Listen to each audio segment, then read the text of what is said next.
Welcome to the Aviva Women's Tour, a 5-day stage race through the beautiful countryside of England. First edition winner in 2014 Marianne Vos is back in the UK to see if she can win the prestigious race again. But last year's winner Lisa Brennauer is not feeling the pressure at all. Yeah, I try not to make myself too much pressure. It's a new year, different tour, a lot hillier stages, so yeah, I'm excited. I'm here with a strong team and let's see what we can do. I always love to be here. Last year was my first time and this is my second time and I love it here. The crowd is amazing. There's a lot of atmosphere and media coverage, so for us it's really good. Maybe after the Giro, this is one of the biggest stage races for the women. It's the first day of a very hard and long 5-day tour, and so yeah, first day no one really wants to take responsibility, but also on the first day you have to be sharp, because if a group goes, you can lose the tour on the first day. So, but I expect a bunch sprint, and it's a fast finish, furious finish. So it will all be strung out in one line and up that little punch in the end. So yeah, it's a fast, tricky finish. 91 riders waiting to start stage 1 of the Aviva Women's Tour. They will pedal 138 kilometres today from Southwold in Suffolk to Norwich, the most easterly city in the United Kingdom. The field is embroidered with global talent, including 12 national champions and the leading teams of the world. And we can see an attack there going up on the left-hand side, and that looks like a Park Hotel Valkenburg rider. Oh, she's really trying it here. And it looks like this Dutch rider has done enough to tidy this one up. The line is very, very close. Yes, we will confirm that, but it does look a bit like Hoeksma to me. And in second place, one of the riders from Orica AIS. Right, well, there is the result confirmed. It was Hoeksma then that picks up the 6 points from Wild. Now that's the first climb over in the Strava Queen of the Mountains, and the leader in this early stage is Hoeksma of the Netherlands. Orica AIS has started to take closer order in the middle as well, and this looks very much to me like Grace Elvin getting involved. Now then, can anybody challenge? On the right it is Vos. Vos beginning to turn the screw. Vos just about got that on the line ahead of Elvin. It's a little bit like chess on wheels here, isn't it? They're all trying to encourage each other to take on the pace setting. Orica AIS still evident there near the front. Yes, that's Amanda Spratt there with the green and gold of the national champions jersey round her arms. And you can see there's no one really wanting to actually make that first move, because they know that as soon as one person goes, everyone's likely to follow. And Spratt will be looking after Wiles. Wiles, the American, who was, I said, second on the first climb. And it is a long one, this.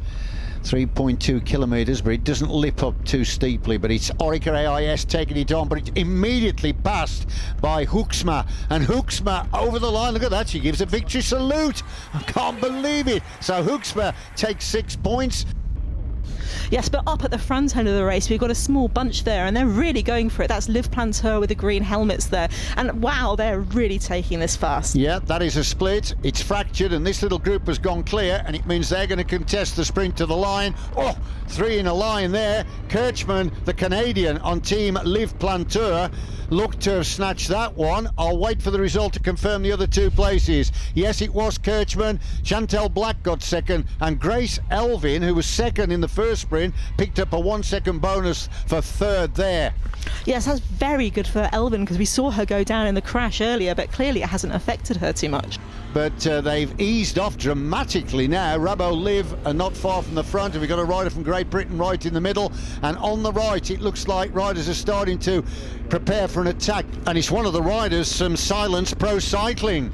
Yes, that looks like Alison Tetrick, one of their American riders, and she's got a very good time trial on her, so if she can get away, she's got a really good chance. And she was on the floor a few kilometres ago. Yeah, these riders are tough. They don't let anything stop them.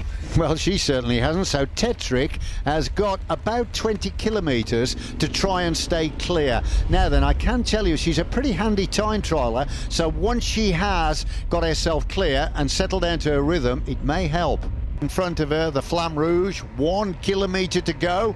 Now then, can she get round this left-hander? Because once she's out of sight, then the peloton, of course, might just forget about her momentarily. Coming up to the left-hander now. Tetrick takes it. Where are the peloton?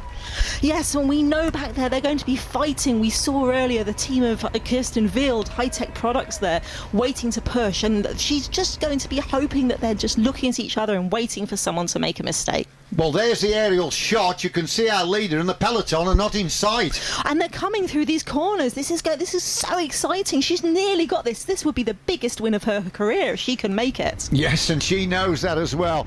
I wonder what's going through her mind. Surely she must think, I'm going to get swept up. I can't believe this. Getting a generous round of applause then from the spectators on the left as she's heading on towards the next turn. Yeah, every single pedal stroke must hurt like crazy at this point, but she's keeping going. Yep, she's coming up to this next left-hander. Well, it's an arc, really. It arcs round, and then there's quite a sharp turn. And the peloton, remember, they're going to have to handle these, and they'll need to be extra vigilant. Now then, coming up to the sharp left that I was just mentioning. Now then, can she get round this? The line is getting very, very close. Tenaciously, then she comes around, and it's very, very narrow here, trying to find a little bit more pace. Yes, this is exactly what we mean when we say a technical finish. Lots of corners, lots of tight corners for a peloton that's going to find it very difficult here. And it ramps up slightly there, and we've got two more corners, a right and a left.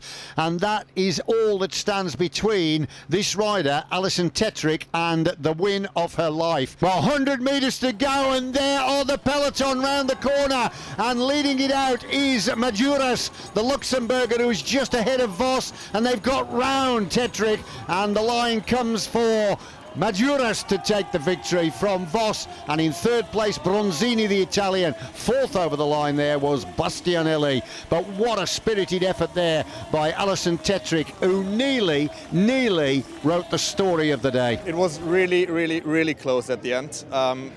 Until the last meters you were in the front. It's a really big disappointment, but you had a pretty big gap before. Can you tell us what happened in the last 25 kilometers of the race?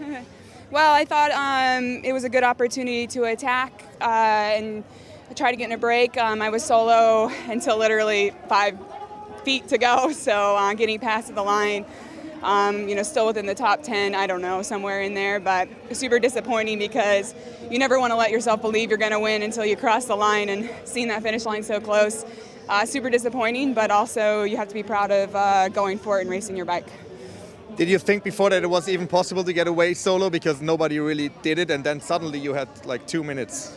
Attacking's about timing and reading the race. I like to attack a lot, so I make a lot of mistakes with that, but also I have a pretty good judge of when they're willing to let something go or not, and what's the race going to pan out like. So got to gamble and roll the dice a little.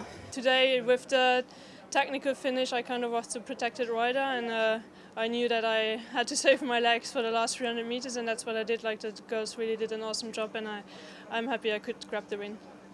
You're in yellow, so you're the protected rider for the rest of the week also, or how's the plan? Not really. I mean, we are looking day after day with the team. We want to have every day one strong ride from one rider.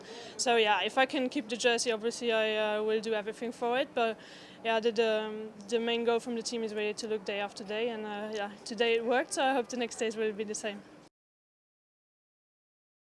So it's Christine Majerus of Boels-Dommans winning the first stage of the Aviva Women's Tour, with Voss of Raboliv behind her, followed by Bronzini of Wiggle High 5. That means that Majerus is taking the first yellow jersey with Voss only 1 second behind. Tomorrow the second stage will take us more to the west of England, leading from Atherstone to Stratford-upon-Avon, the birthplace of William Shakespeare.